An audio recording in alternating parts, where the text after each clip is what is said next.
პალერმო პუნტა-რაისის ავტობანზე მოსამართლე ფალკონეს კვირაზე მეთხანს ელოდნენ. არავინ იცოდა მაფიის დაუძინებელი მტერი რომიდან პალერმოში როდის ჩაფრინდებოდა. აეროპორტიდან მშობლიურ ქალაქში მიმავალი მოსამართლის დასახვედრად მიწის ზემოთ თუ მიწის ქვეშ ყველაფერი მზად იყო.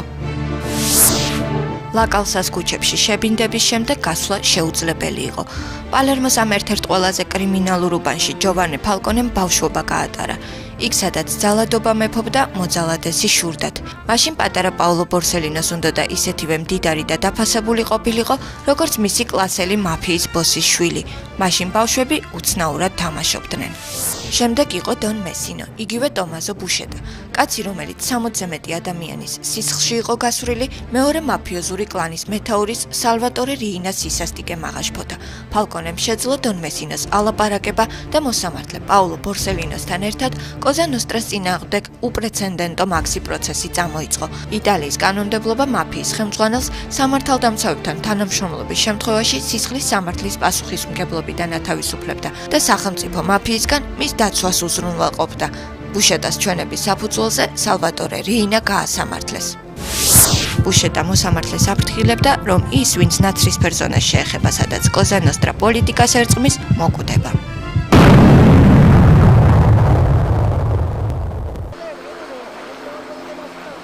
500 კილო ტროტილი კაპაჩის ავტობანის ქვეშ და 5 დამარხული სიცოცხლე. მოსამართლე ფალკონეს მისი მეუღლისა და ესკორტის წევრების დაღუპვის შემდეგ პაოლო ბორსელინომ იცოდა, რომ შემდეგი ის იყო. ოცნება აიხდინა, პატივისცემა და დაფასება დაიმსახურა იმ ბოსებთან ბრძოლით, რომელთა ავტორიტეტი ბავშვობაში ასე ხიბლავდა. მაშინ სიცილიელებმა გადაწყვიტეს, რომ ეს მეტისმეტი იყო. ერთ დღეს პალერმო თეთრმა პროტესტმა მოიცვა. მაფიას ის თანაუგრძნობდა, ვის აივანზეც ანტიმაფიური ლოზუნგით თეთრი ზეწარი არ ეკიდა. ხე, რომელიც პაოლო ბორსელინოს დედის სახლთან მისი და 5 თანხლები პოლიციელის მკვლელობის ადგილას 12 წლის წინ დარგეს, ახლა ნატრის ხეს გავს. აქ ბავშვები ნატრობენ მაფიისგან თავისუფალ სიცილიას.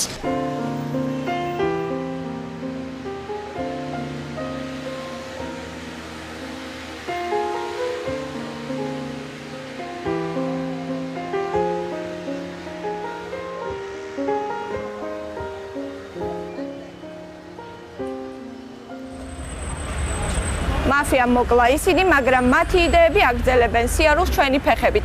ეს არის ერთ-ერთი მესიჯი, რომელიც სიცილიელებმა ფალკონესა და ბორსელინოს მკვლელობის შემდეგ ფალკონეს სახლის წინ ხეზე დატოვეს. მესიჯებს აქ დღესაც გზავნიან და ძირითადად ბავშვები. მათ ნახატებს აწერიან, ნუ იქნები მაფიოზი, იცხოვრე ჰარმონიაში სხვებთან ერთად.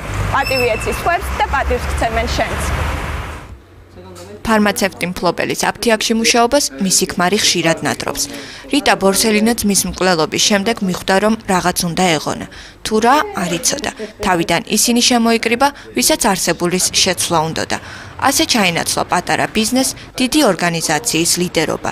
ასობით ასოციაციამ, მოძრაობამ თუ ჯგუფმა, რომელიც მანამდე დამოუკიდებლად მოქმედებდა, ორგანიზებულ დანაშაულთან ბრძოლა ლიბერას სახელით განაგრძო. Le attività principali di Libera sono proprio l'uso sociale di questi beni. Libera სამი ძირითადი მიმართულებით მუშაობს.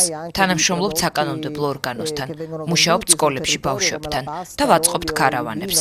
ჩვენ ერთ წელიწადში 1 მილიონი ხელმოწერის შეგროვება შევძელით და მივმართეთ პარლამენტს თხოვნით, რომ დაეკანონებინა ჩამორთმეული ქონების სოციალური პროგრამებისთვის გამოყენება.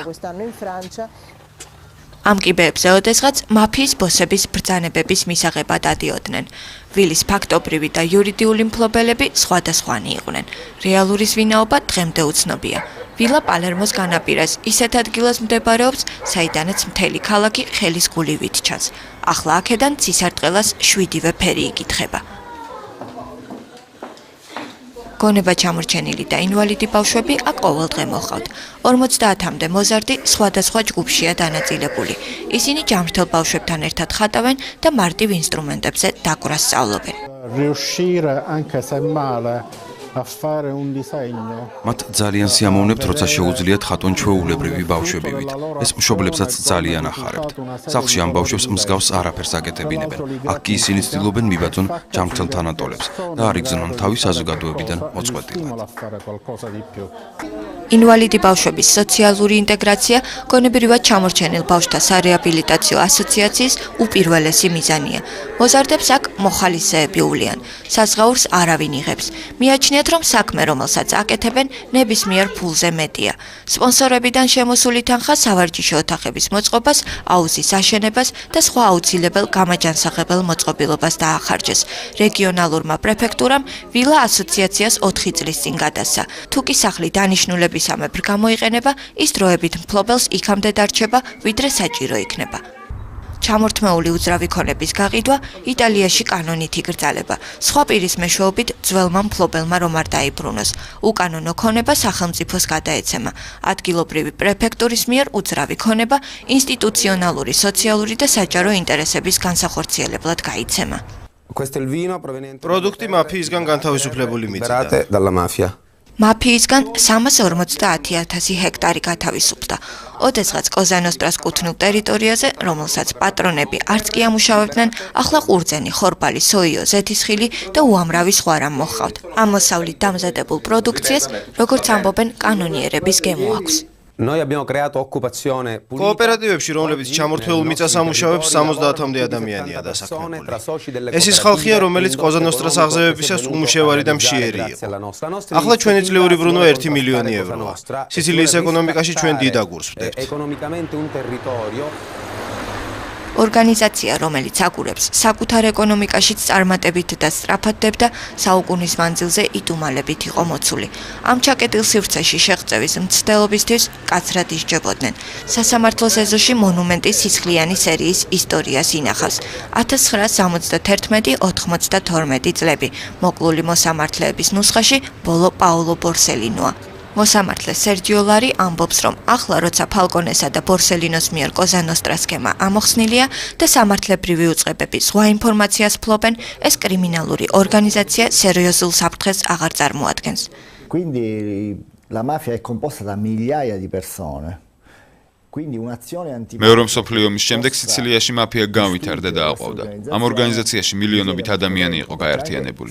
ჩვენ ერთს ვიჭერდით და მეორე ჩნდებოდა. მათი ქონების ნაწილი ჩვენ ვიპოვეთ, თუმცა დიდი ნაწილი კვლავ დაფარულია. მაფია იყო უზარმაზარი, ძალიან მდიდარი რეკეტისა და ნარკოტიკებით ვაჭრობის ხარჯზე. ჩვენს ქვეყანაში ძალიან დაგვიანდა ანტიმაფიური კანონების მიღება. ეს მხოლოდ მაშინ განხორციელდა, როცა მაფია უკვე იყო სახელმწიფოში. 10-12 წლის მანძილზე პალერმოში 700-ზე მეტი სასამართლო პროცესი გაიმართა. განსასჯელთა უმრავლესობას სამუდამო პატიმრობა მიესაჯა. 9 წლის განმავლობაში ჩამორთმეული ქონების ჯამმა 3,5 მილიარდი შეადგინა. კერაზირი ვინსენტის ყველაზე კარგად მაფიის ბოსის პიაცას ქონება დაამახსოვრდა. 1,7 მილიარდ ევრო ღირებული. მოსამართლე ამბობს, რომ მისი სასამართლო პროცესების 80% წარმატებული იყო. ამბობს, რომ კანონი მაფიის ქონების კონფისკაციის შესახებ მარტივია. კორუმპირებული ჩინოვნიკების ქონების ჩამორთმევა კი გაცილებით რთული. Il sistema adottato in materia di misure di prevenzione antimafia წლების მანძილზე საკანონმდებლო ორგანოში მიდიოდა დავა ამ საკითხის ირგვლივ. ხელისუფლების ნაწილს მიაჩნდა, რომ ამ კანონის მიღებით საფრთხეში საკუთარ თავს ჩაიგდებდა. მთავრობაში იყვნენ ისეთებიც, ვისაც მაფია მართავდა. საჭირო იყო ჯაჭვის დარღვევა. ძალიან რთულია, როცა არსებობს რეალური ეჭვი, მაგრამ არ არსებობს მაფიასთან კავშირისა და კორუფციის პირდაპირ მტკიცებულება. შესაძლოა არსებობდეს უკანონო ქონება, მაგრამ თუ არ არსებობს მისი კრიმინალური წარმომავლობის სამხილი, არ გვაქვს ჩამორთმევის უფლება. სხვა მრავალ დანაშაულთან ერთად ორი მოსამართლის მკვლელობის კვალი იტალიის ყველაზე სტაჟიან და ძალაუფლების მქონე პოლიტიკოსთან მიდიოდა. ეს სწორედ ის ნაცრისფერი ზონა იყო, სადაც პოლიტიკა მაფიას ერწყმის. ხანგრძლივ სასამართლო პროცესზე ჯულიო ანდრიოცის მაფიასთან დანაშაულებრივი კავშირი ვერ დაუმტკიცდა. მოსამართლეებმა გვითხრეს, რომ დანაშაულსაც და სამხილსაც ხანდაზმულობა ახასიათებს. ბორსელინოს მკვლელობიდან 3 დღის შემდეგ მისი ქალიშვილი უნივერსიტეტში გამოცდების ჩასაბარებლად წავიდა. როგორ? ის 5 დღის შემდეგ წავიდა და ეს იმიტომ გააკეთა, რომ მამამისი ამბობდა: "ყველაფრის მიუხედავად, შენი მოვალეობა უნდა შეასრულო." რიტა ბორსელინო პალერმოს საშუალო სკოლის მოსწავლეებს ყურადღებით უსმენს და მონდომებით უხსნის, რატომ არის მაფია ცუდი, რა გავლენა აქვს მას ქვეყნის ეკონომიკაზე და ხალხის ცხოვრებაზე. მოზარდებში ახალი მენტალიტეტის ჩამოყალიბება ლიბერას ერთ-ერთი ძირითადი მიზანია. მოკლული მოსამართლის და ამბობს, რომ თუ კი ამის შემდეგ ბავშვი მაინც მაფიის კვალს დაადგება, ეს უკვე გააზრებული არჩევანი იქნება. 11 წლის ბიაჯოს შეკითხვები შეხვედრის დასრულების შემდეგაც არ ელევა. მის კლასში მაფიის ნათლიშვილი არ არის. არც ამ ორგანიზაციის ყოველი შემძლეობა ხიბლავს. სკოლაში კანონიერების საზე ყველა საკუთარ ვარსკვლავს ანთებს.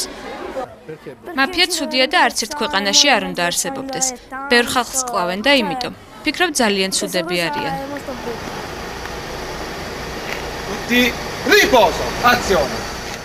ბევრს აღარ კლავენ. საზოგადოების მასობრივმა პროტესტმა მაფია დააფრთხო. კრიმინალებს იტალიაში დღეს პოლიცია, ფინანსური გვარდია, ანტიმაფიური საგამოძიებო სამმართველო და კარაბინერები ერთად ებრძვიან.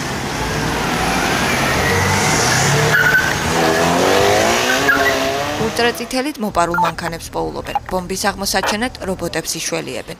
ვიწრო ქუჩებში და ავტობანებზე სხვადასხვანაირი მოტოციკლით მოძრაობენ. კარაბინერებს უახლესი ტექნიკა და აღჭურვილობა სიცილიელების უსაფრთხო დღეებზე ზრუნვის საშუალებას აძლევს.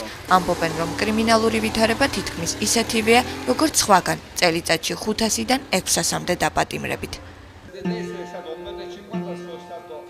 მასიმოს თეატრში ახლა ვერდის ოპერა იდგმება. მთელი წლის აფიშა უკვე შედგენილია. ევროპაში სიდიდით მესამე თეატრი პალერმოში 1974 წელს 6 თვით დაიკეტა. თვეები მაფიის დედაქალაქში 23 წელი გაგრძელდა. მაშინ, როცა სიცილიური ანტიმაფიური ორთვალა ამუშავდა, მასიმოს რესტავრაცია დაიწყო. სამართლებრივ და კულტურულ ბორბალს ერთად უნდა ეტრიალა. დიდი თუ პატარა თეატრის აღსადგენად დაუზარებლად ირჯებოდა.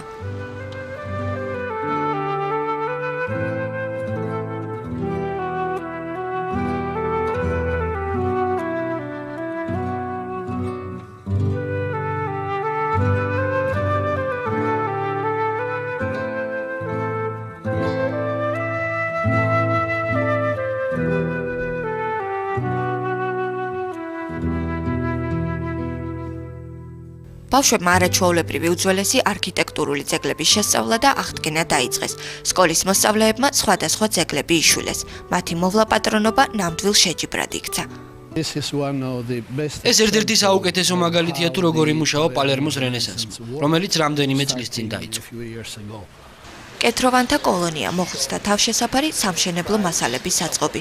ეს გოთური ტაძრის მოკლე ისტორია.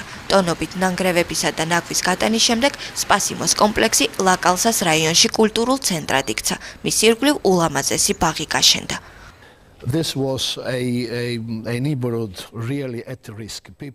ეს უბანი მართლაც მაღალი რისკის ადგილს წარმოადგენდა და ხალხს არ შეეძლო ამ ზონაში მშვიდად სიარული. აქ კრიმინალები ბოგინობდნენ, რომლებიც ყველაფერს ართმევდნენ, მაგრამ მას შემდეგ, რაც ჩვენმა ძალისხმევამ გაამართლა, ტურისტები და პალერმოელები აქაურობას ღამითაც კი სტუმრობენ. ომისა და მოუვლელობის კვალი ლაკალსას დღესაც ეტყობა, თუმცა ერთ დროს დეპრესიული უბანი დღეს სიცოცხლეს იბრუნებს. პატარები მაფიოზობანას აღარ თამაშობენ, მაფია კი ბოლომდე მაინც არ გვდება. რეკეტი, ნარკოტიკებით ვაჭრობა და საზოგადოებრივ სამსახურებზე კონტროლის შესუსტებული ფორმა კვლავ აქტუალური რჩება. სამართალდამცავების ყველაზე დიდი თავსატეხი კრიმინალების უშრედი ფინანსებია. პალერმოს რენესანსის სულის ჩამდგმელების იმედი კი ახალი თაობის ახალი მენტალიტეტია. I don't think that Paolo Borsellino as a young man today. არ ამგონია ბორსელიно რომ დღეს პატარა ბიჭი ყოფილიყო, ბოსიშვილის კვლავ შეშურებოდა. იმიტომ რომ იმ პაოლო ბორსელინოებს, რომლებიც ახლა აქ ცხოვრობენ, აღარ ჰყავთ ბოსები. სკოლაში დანერგილი სხვადასხვა სწავლებით ბავშვებმა გაიგეს, რომ მაფიოზი ან მაფიოზის შვილი არ არის ის, ვისიც უნდა გშურდეს.